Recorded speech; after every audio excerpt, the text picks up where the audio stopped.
Sentencing on Christopher Davis. Good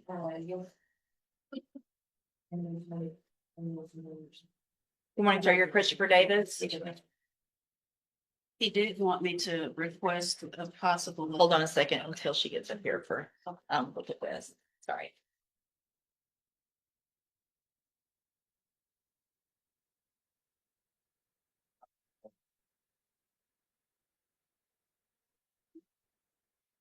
Did you get that rejection on it? I did forward it to you. Oh, yeah, it'll be here in a second, I'm sure.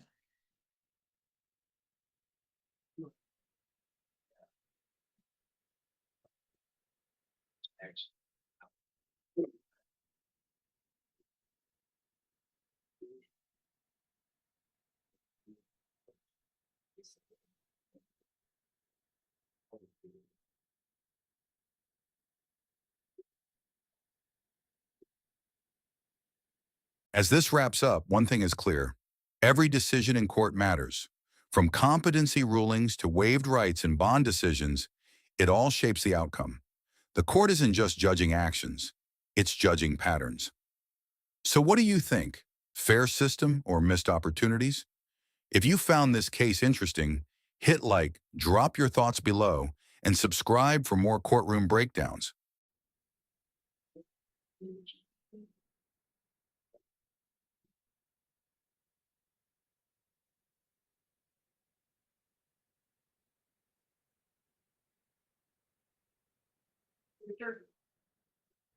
All right. Okay. Yes, ma'am. Your Honor, Mr. Davis wanted me to request, if this could be continued to a later date due to him visiting MD Anderson. There was a CT scan performed where they saw some abnormalities. They have requested that he do a follow-up visit within the next I'm assuming few weeks with Dr. Rajman. And so due to that, we are requesting if this could be continued one more time for him to, I guess, get some answers as to if there is actually a diagnosis.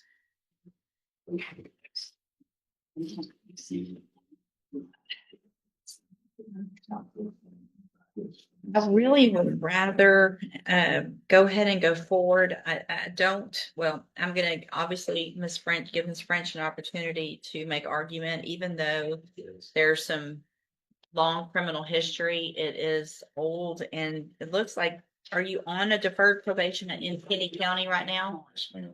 And so it looks like he's been on that probation. And this offense actually happened before that one.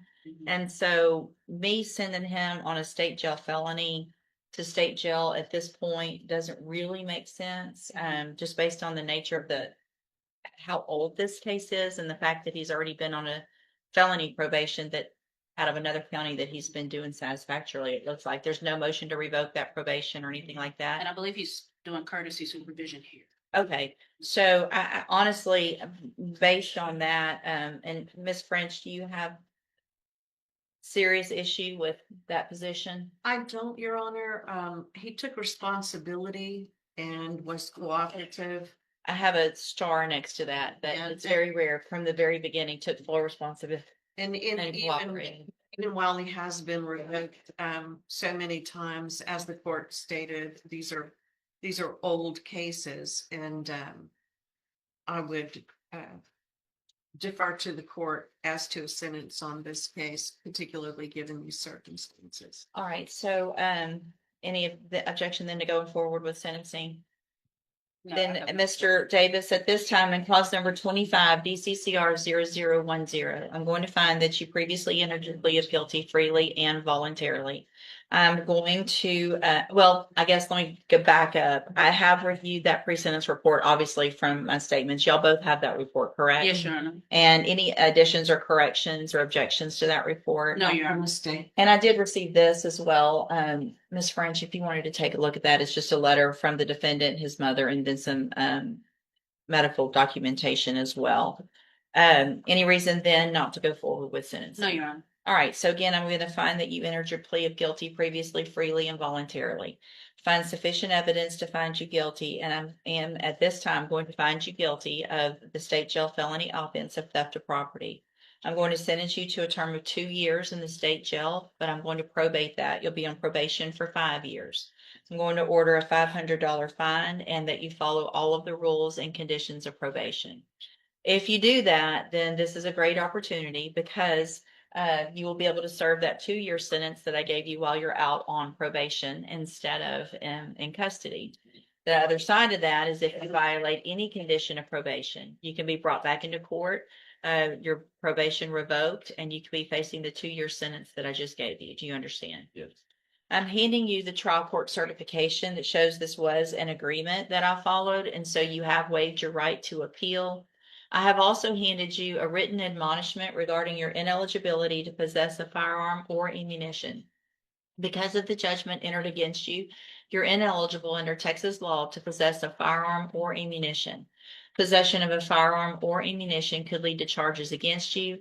If you have questions about the laws that make you ineligible to possess a firearm or ammunition, or about how long that lasts, you can talk with Ms. Holmes. If you'll just have a seat here in the courtroom, probation will call you up to her desk when she's ready to go over your paperwork. Thank you. And I'm going to let you keep that since I took a look at it. Yes, ma'am. And you have Takarian Gilbo, Ms. Holmes, Yes, Your Honor. He will, Your Honor. and we're going to count one only, Yes, correct? Yes. Mr. Valentino, in cause number 25, BCCR 0120, the state's elected to proceed on count one only. Just went away, hold on. It alleges you committed the state jail felony offense of theft of material, aluminum, bronze, copper, or brass from April 7th of 2024. And how do you plead to that charge? Guilty. Are you pleading guilty freely and voluntarily? It's not. And are you pleading guilty because you actually did what they charged you with? It's I have here on the tablet some documents that have your signature on them that the state has marked as exhibit number 1. Before you signed these, did you go over them with Mr. Rojas? yes, ma'am. Do you fully understand that? Yes, ma'am. And do you understand if I follow the agreement that you reached with the district attorney that you will be waiving or giving up any right to appeal? Yes, ma'am. And it looks like the agreement is for an 18-month term. Oh, y'all put county jail. That's state jail, right? It's state jail, yes, That's ma'am. right. In the state jail prison. And you would receive credit from the date of that arrest. We've talked already on the record that you were in custody in TDC from the time of this arrest. You were immediately transferred to TDC on another case, correct? Yes, ma'am. And the clerk has done the calculation, and it looks like that would be 600. Is that a 55, yes, ma'am. 655 days that you would receive on your sentence. Is that your understanding? Yes, ma'am. You do also understand, though, that you'll have to go into custody. That time will have to be calculated. Even if you have enough credit, then you would be released as soon as that's done. Do you understand? Do you also understand, if you're not a U.S. citizen, that a plea of guilty or no contest may result in your deportation, exclusion from admission to the country, or denial of naturalization under federal law? Yes, ma'am. State tenders number 1. No objection. It's admitted. Is there any evidence that Mr. Valentino is not competent? No, Your Honor. And so, Mr. Valentino, it's my understanding that we're talking with your attorney, that you need just a short amount of time so that you can go into custody. You weren't prepared for that today. What I'm willing to do is reset your case for sentencing till next week on Monday, and then you can come back and we'll sentence you on that day. Yes, sir. Judge, and speaking with Mr. Valentino, as you know, he was recently released from prison. He was able to find a job. He is working now, taking care of a sick mother. He was asking if we can get 30 days just to make sure that stuff he doesn't lose all that stuff when he, because he's gonna have to go into custody. He'll be away for some amount of time after he does come back and get sentenced. I'm not going to do 30 days. I think I understand that you've been in custody, but you also have some criminal history that gives me some concern. The most I'm willing to do is 2 weeks, Ms. Malfino. Any issue with that? All right, so I'm going to reset your case for 2 weeks. Now, there's some very important things about that, which a couple of things. Number 1, obviously, if you're arrested for anything between now and when you come back, I'm not going to accept this plea agreement. Things could be much worse. With your criminal history, this could be a TDC case. You could end up with more than 2, obviously more than 18 months in the state jail. Also, if you don't show up on that date, then the deal's off and there'll be a warrant for your arrest and you're looking at a lot more time. Do you understand that as well? Yes. Right. State tenders number 1. No objection. It's admitted. Any evidence that Mr. Valentino is not competent? No, Your Honor. All right, sir, I'm going to find that you entered your plea of guilty freely and voluntarily, find that you're mentally competent. Did I already say all this? It's been a long day. Think you I did, didn't I? I thought so. Started sounding familiar. All right, so what I'm gonna do then is reset your case again. We don't need a pre-sentence report, and we'll just come back for sentencing in 2 weeks. All right? Okay, see you back then. Thank you, Judge. I started saying that, I was like, wait a minute, because I get sidetracked saying anything different that I forget what I said. Good morning. Are you Ty Carey and Gilbos? Excuse me. And this is 21-36753.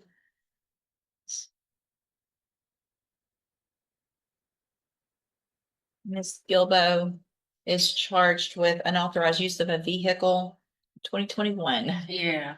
What is the announcement? If we could get one more reset, Your Honor, I have met with her. We have received an offer from the state. We just need to have some time to review and we'll be prepared to Okay, do something. sure. I'm going to do a normal, any issues? No, Judge, and the other two co-defendants have been disposed of. Okay, thank you. I'm going to reset your case about 30 days or so. Make sure you call, make an appointment, visit with Ms. Holmes before that next court day, okay? All right, y'all free to go. Knock on wood. It's supposed to All right, sir, are you Aaron Shetley? Again, and so Mr. Shetley, in cause number 24, DCCR 0776, you're charged with the third-degree felony offense of assault, family violence by impeding breath or circulation from October 22nd of 2022. Well, what that means, sir, is that if you go to trial and you're found guilty, the range of punishment would be between 2 years and up to 10 years in prison. Do you understand? Yes, ma'am. And I have here a plea bargain rejection that you've signed that shows that the district attorney's office has made an offer if you wanted to enter a plea of guilty in your case. Just a part, Judge. I didn't put a term. Okay. We did. Deferred probation. Okay, so for deferred probation, which is, I'm sure you've talked with your attorney, is a type of probation where you don't have a felony conviction on your record if you successfully complete it. You have every right to reject that offer and have your case set for trial. I just want to make sure you understand what the possible consequences are if you go to trial and what your options are if you wanted to plead guilty. And do you understand all of that? Yes, ma'am. And do you want to reject that offer and have your case set for trial? That's correct. All right, we'll get it set for trial. Obviously, if something changes with any negotiation, y'all let me know as quickly as you can before trial. All right, thank you, sir. Stay in touch with Thanks. Mr. Walker. He'll let you know when to come back. So we probably could legitimately do it from the date of all arrest. He never got out. Yeah, Talking about no, sorry. Good morning. Are you Aaron Shetley? I'm sorry, Terrell Coker. Hold on a second. Ms. French on Terrell Coker. I hadn't had a chance to visit with Miss French. I've been next door. But I'll hold the case. please, I'll come back. Okay. I want to talk to Miss French. All right, y'all go have a seat. Corey Richardson, Mr. Crenshaw, that's a set for a plea today. Yeah, sure. Are y'all doing the paperwork on that? She was standing outside. Like, I think they called her name. I know they called her name. Called her name? Yeah, Okay, all right. no, her name was called and I guess I can explain it to her in a minute. Okay. Yeah, just All right. give me just a second. Need a sentencing on Timoteo Castaneda, please. Good morning, sir. Are you Timoteo Castaneda? And Mr. Castaneda was previously in court, entered a plea of guilty to indecency with a child by sexual contact. I've received the pre-sentence report. Has everyone had an opportunity to review that report? We have, Your Honor, no additions or corrections. Same Penn State, Your Honor. All right, any reason not to go forward with sentencing? No, Your Honor. No. All right, sir, I'm going to find that you previously entered your plea of guilty freely and voluntarily. Find sufficient evidence to find you guilty. However, I'm going to follow the agreement that you made with the district attorney and defer all proceedings and place you on probation for 10 years. You're ordered to pay a $500 fine and to follow all of the rules and conditions of probation. That will include being on the sex offender caseload and following through with any required treatment.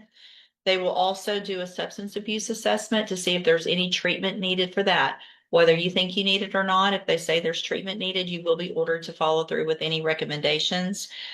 You're also to abstain from the use of all intoxicating substances, including alcohol. If there's any issues with your ability to do that, talk to probation and they'll get you the help that you need. Finally, in addition to the other regular conditions, you will have no contact at all with Saul Villalobos. That's obviously in person. That's through any other means. You can't send messages, electronic contact, anything like that. If you do everything that you're supposed to correctly on your probation, then this is a great opportunity because at the end of your probation, the case will actually be dismissed and you won't have the felony conviction on your record. The other side of that, however, is if you violate any condition of probation, you can be brought back into court and you could be found guilty and facing a sentence anywhere in the range of punishment, which is between 2 years and up to 20 years. Do you understand? Yeah, it's funny. You already signed and went over the sex offender registration requirements paperwork. It is very important that you keep up with that and make sure that you're registered appropriately at the right place, right time every year, okay? I'm handing you the trial court certification that shows that this was an agreement that I followed, and so you've waived your right to appeal. You just need to have a seat here in the courtroom. Probation will call you up to her desk when she's ready to go over your paperwork. All right, good luck to you, sir. Thank you. Let's, Janisha Jackson, Miss French. I'm signing it now, Your Honor. There was a glitch with the tablet. Oh, I'm sorry. Let me, I'll hold that a minute because they'll have to do fingerprints and everything. Just have a seat. Watch for the clerk. She'll call you up in just a minute. What about Autumn Payne? I'm ready on that one. Good morning. Are you Autumn Payne? Yes, ma'am. And will your client waive the formal reading of the indictment? She did, Judge. Ms. Payne, in cause number 25, DCCR 1142, you're charged with a state jail felony offense of criminal mischief from July 19th of 2025. And how do you plead to that charge? Yes. Are you pleading guilty freely and voluntarily? Yes. And are you pleading guilty because you actually did what they charged you with? Speak up, please. Yes, ma'am. I have here on the tablet some documents that have your signature on them, but the state's marked as exhibit number 1. Before you signed these, did you go over them with Mr. Lewis? Do you fully understand them? And do you understand if I follow the agreement that you've made with the district attorney that you will be waiving or giving up any right to appeal? So you can't change your mind if I follow the agreement. Yes. And it looks like the agreement is for a 5-year deferred probation. There would be a $500 fine. There would be restitution ordered in the amount of $4,050, and you would be required to follow all of the rules and conditions of probation, including having no contact or communication at all with Anrith Scott. Do you understand? Do you also understand, if you're not a U.S. citizen, that a plea of guilty or no contest may result in your deportation, exclusion from admission to the country, or denial of naturalization under federal law? State tenders number 1. Objection, Judge. It's admitted. Is there any evidence that Ms. Payne is not competent? Nothing. And based on the fact that it's a state jail and you have that restitution, is there any reason not to go forward with sentencing and waive that report? Not at all, Judge. In fact, I was going to suggest that my records only show a 2021 arrest as a juvenile for UUMV, but other than that, no other criminal history.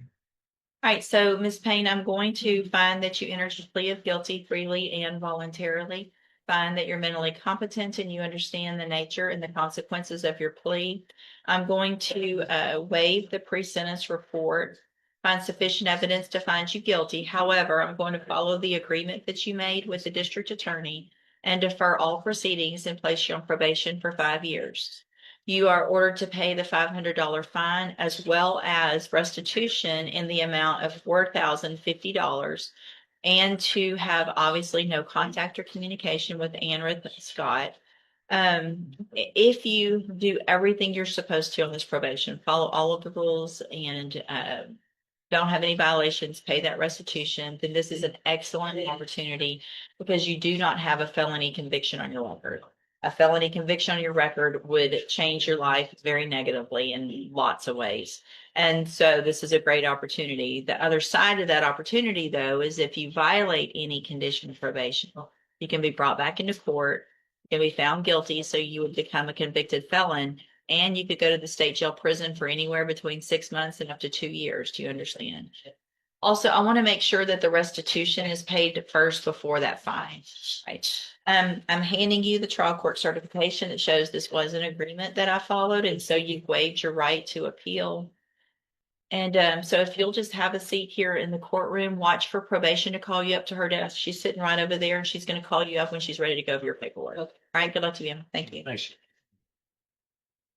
You have, Jason Weinberg.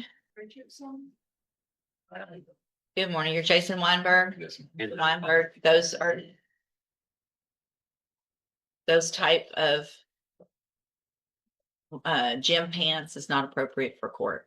He's a judge. They're not? Oh, they're slacks. Okay, all right, good. All right, so will your client waive the formal reading of the indictment? He does. Find you.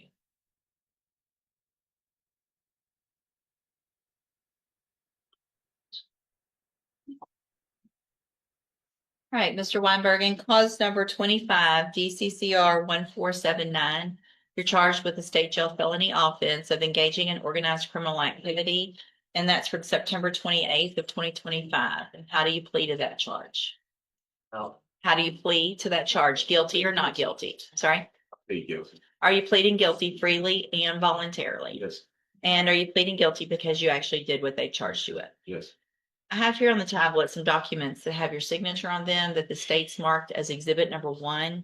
Before you sign these, did you go over them with Mr. Lewis? yes, Do you fully understand? yes, And do you understand if I follow the agreement that you've made with the district attorney that you'll be waiving or giving up any right to appeal? And it looks like the agreement is for a 5-year deferred probation. There would be a $1,000 fine, and you would be required to follow all of the rules and conditions of probation, which would include having no contact or no communication with Corbin Rayleigh. Is it Alan? Should be Aiden Dickinson and Jaden Chandler. Do you understand? yes, Do you also understand, if you're not a U.S. citizen, that a plea of guilty or no contest may result in your deportation, exclusion from admission to the country, denial of naturalization under federal law? yes. State tenders number 1. No objection. Judge. It's admitted. Is there any evidence that Mr. Weinberg's not competent? No, Judge.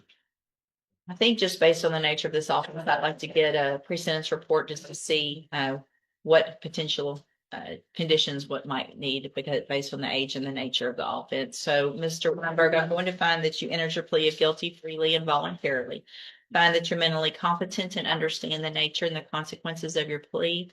Find sufficient evidence to find you guilty. However, I'm going to reset your case for sentencing so that the probation department can do a pre-sentence report. That'll give me more information about you and your case, and then we'll come back later for sentencing. You need to stop and talk to probation on your way out of the courtroom today, and she's sitting at that desk right over there. Yeah. All right, we'll see you back at sentencing. Thank you. Good morning, sir. Are you Joshua Barlow? And this is a motion to revoke probation. It looks like Mr. Barlow's on probation for possession of a controlled substance, penalty group 1. What is the announcement? Judge, Mr. Barlow did retain me to represent him over in Harris County in regards to the new law violation, and actually also partially the technicals.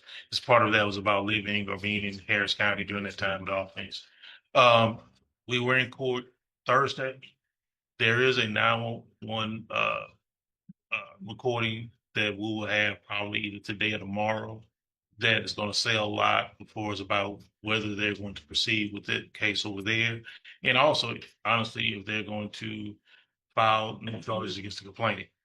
As well as, I think that will also give us a lot of insight into the technical violation of his residence at the time, because of the information that would have been given to transit over the video. So I'm just asking for a short time so we can listen to that. And as far as everything going okay right now on Yeah, probation? sure. Okay, all right, so we'll just do a normal reset so you can get all that information, get it to Ms. Malfino, and then we'll see where we are on that next court date. Judge, in light of the violation alleged in count 6, which is the positive UA on March 4th of 25 and April 8th of 25 for marijuana, he does not currently have a drug patch. I'm assuming from Officer Kitchens that he has no UA violations during the pendency. I gave him a drug test 310 this month, participating in this court appearance, and he tested negative. Okay. Obviously, if there's any issues, just let me know, or we can get that drug patch ordered real quickly if we need to. All right. And Judge, also, Mr. Barlow did let me know that he does have he sent me over confirmation. He has a job interview tomorrow at 10:30. Okay. So we just want to make sure you all have that, because he is, of course, on restrictions with the GPS monitoring. Okay, just send that over in Okay. a memo if you would, so that I know, make sure you talk to probation so they know where you're going as well. Okay. All right, Okay, thank you. All right, sir, you're Corey Richardson. And will your client waive the formal reading of the indictment? This moment is uncomfortable. The defendant may be dealing with a serious medical issue, possibly something major, and is asking for more time. Courts do consider health, but they also have to keep things moving. The judge's hesitation shows that balance. So what do you think? Should health concerns delay sentencing, or should the process move forward no matter what? We do, Your Honor.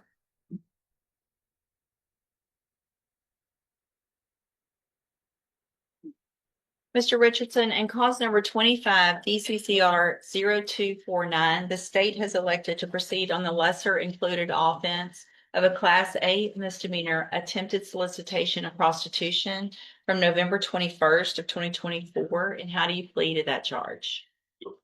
Are you pleading guilty freely and voluntarily? And because you've done what they charged you with? Speak up. Yes. I have here on the tablet some documents that have your signature on them that the state has marked as exhibit number 1. Before you signed these, did you go over them with Mr. Crenshaw? Yes. Do you fully understand them? Yes. And do you understand, if I follow the agreement that you've made with the district attorney, that you'll be waiving or giving up any right to appeal? Yes. And it looks like the agreement is for a 2-year deferred probation. Is there a fine? I believe there is a $500 fine. I mean, it's technically it's up to the court, but I would think there would need to be a fine. If y'all want to agree to something, that's fine. If not, I would impose 500 for sure. It's fine, Judge. So there would be a $500 fine, and you would be required to follow all of the rules and conditions of probation. Is that your understanding of your agreement? Yes. And are you a U.S. citizen? Yes. State tenders number 1. Yes, Your Honor. No objection. It's admitted. Is there any evidence that Mr. Richardson is not competent? No, Your Honor. All right, sir, I'm going to find that you entered your plea of guilty freely and voluntarily to the lesser offense of Class A misdemeanor attempted solicitation of prostitution. Find that you entered that plea freely and voluntarily. Find that you're mentally competent and understand the nature and the consequences of your plea. Find sufficient evidence to find you guilty. However, I'm going to follow the agreement and defer all proceedings for a period of 2 years. You're ordered to pay the $500 fine and to follow all of the rules and conditions of probation. If you do all of that, this is an excellent opportunity because you don't have the conviction on your record. And at the end of the probation, if you're successful, the case would be dismissed. You'll never have the conviction. The other side of that, though, is if you violate any condition of probation, you can be brought back into court, found guilty of the offense, and be sent to the Jefferson County Jail for 1 year. Do you understand? Listen. I'm handing you the trial court certification. This shows this was an agreement that I followed, and so you have waived your right to appeal. You need to have a seat here in the courtroom. Probation's going to call you up when she's ready to go over your paperwork. She's at that desk right over there, so watch for her to put it in. Okay, good luck to you, sir. Thank you. Thank you, Judge. Thank you, Miss. You're welcome. Last one. All right, ma'am, you're Janisha Jackson. Yes, ma'am. And will your client waive the formal reading of the indictment? She does.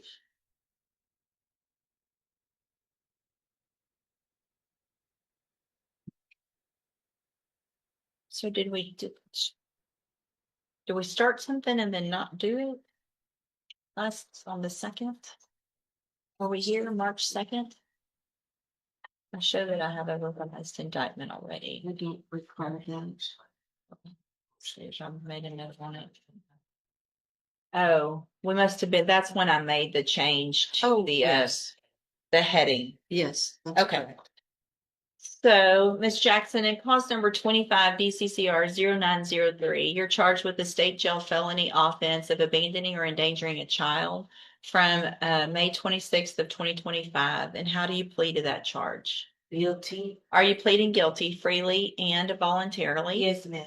And are you pleading guilty because you did what they've charged you Yes, with? ma'am. I have here on the tablet some documents that have your signature on them that the state has marked as exhibit number 1.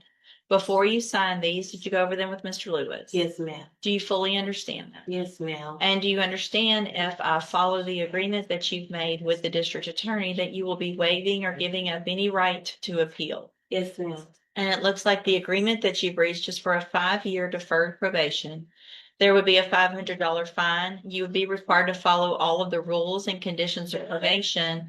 And also, there's part of the agreement is that you would not request early termination from probation. Is that your understanding? Yes, ma'am.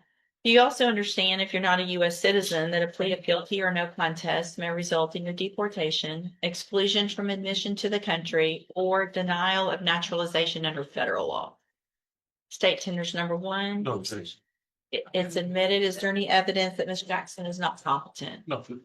Right, ma'am, I'm going to find that you entered your plea of guilty freely and voluntarily. Find that you're mentally competent and understand the nature and the consequences of that plea. Find sufficient evidence to find you guilty. However, I'm going to reset your case. I'd like to get a pre-sentence report on it. That'll just give me more information about you and your case, and we'll come back later for sentencing. On your way out of the courtroom today, you need to stop and talk to probation. She's sitting at that desk right over there, and then we'll see you back at sentencing. Okay, all right? Thank you. Thank you, Lewis. Good morning, ma'am. You're Candy Baraka? Yes, Your Honor. And Ms. Baraka, you had filed a petition for expunction. Sorry. Oh, it's okay. You had filed a petition for expunction in two cases. Yes. One was M241026, which was a failure to identify. And then the other was 23 CCCR 2497, which was a theft of property case. We called your case earlier but Sorry, Your the Honor. I flew in from Los Angeles. I'm sorry. I flew in from Los Angeles. Okay. I was in the hallway. Sorry. So the state's position, and I already made an order in your case, Yes. and also the city of Beaumont was here as well, with the opposition. And the opposition by both of them is to the failure to identify case, which is, hold on, don't talk over me, which is M241026. They did not have opposition in the theft of property case. I have agreed and ordered the expunction in the theft case. However, because you pled guilty or no contest in the failure to identify case and received a probation, you're not eligible for an expunction in that case. If it was a deferred probation, you may have some rights to what's called a non-disclosure. If you finish a deferred probation, as long as there's not conviction. So you'll have to check into that.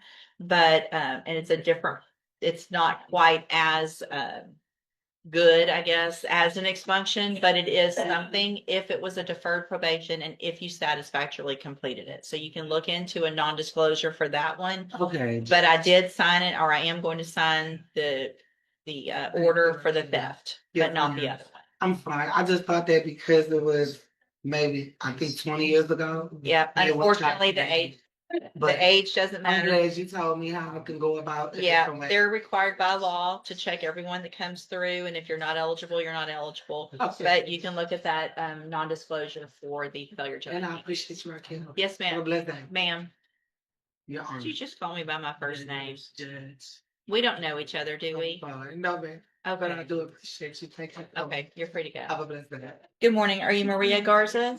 And this is 25 DCCR 1008. Ms. Garza is charged with aggravated assault with a deadly weapon. And what is the announcement? Judge, we're asking for at least 30-day reset, so Ms. Malpino can send the victim a subpoena, see if he'll show up next time in hearing. Okay. That's correct, Judge. I will send a subpoena and a letter, both in English and in Spanish, based on the information received from Mr. Rojas today. Okay. Ready to endorse. All right, we'll just do a normal reset to give you time to get that taken care of. And Ms. Garza, stay in touch with Mr. Rojas and your bondsman. They'll let you know when to be back. Okay, you're free to go. Thank you so much.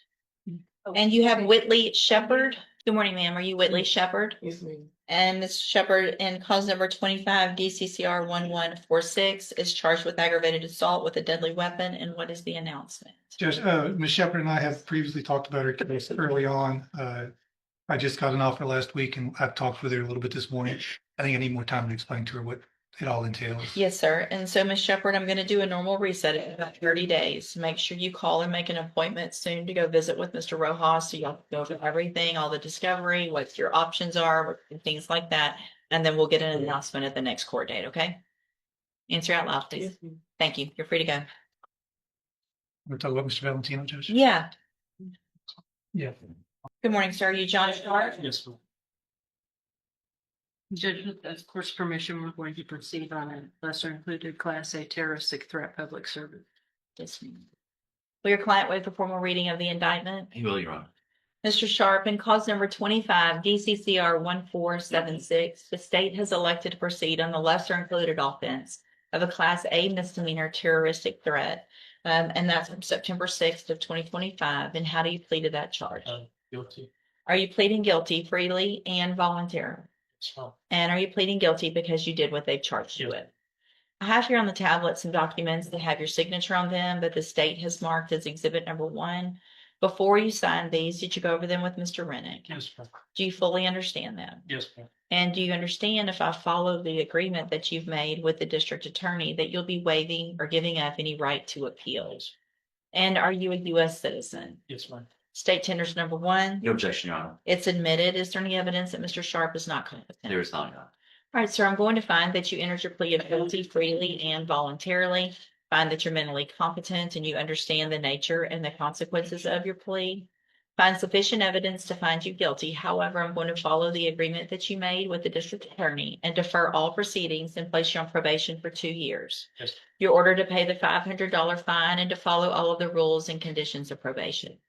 If you do that and do your successfully complete your probation, then this is a great opportunity because you don't have the conviction on your record. And at the end of the probation, if you're successful, the case is dismissed. You'll never have the conviction. The other side of that, though, is if you violate any condition of probation, you can be brought back into court and you could be facing number 1, the conviction, and 2, a sentence in our county jail for up to 1 year. Do you understand? I'm going to hand you the trial court certification that shows this was an agreement that I followed, and so you've waived your right to appeal. You just need to have. This case shows how courts balance second chances with accountability. Some defendants get opportunities, but every one of them comes with conditions. One mistake and everything changes. If you found this case interesting, hit like, drop your opinion in the comments, and subscribe for more real courtroom breakdowns.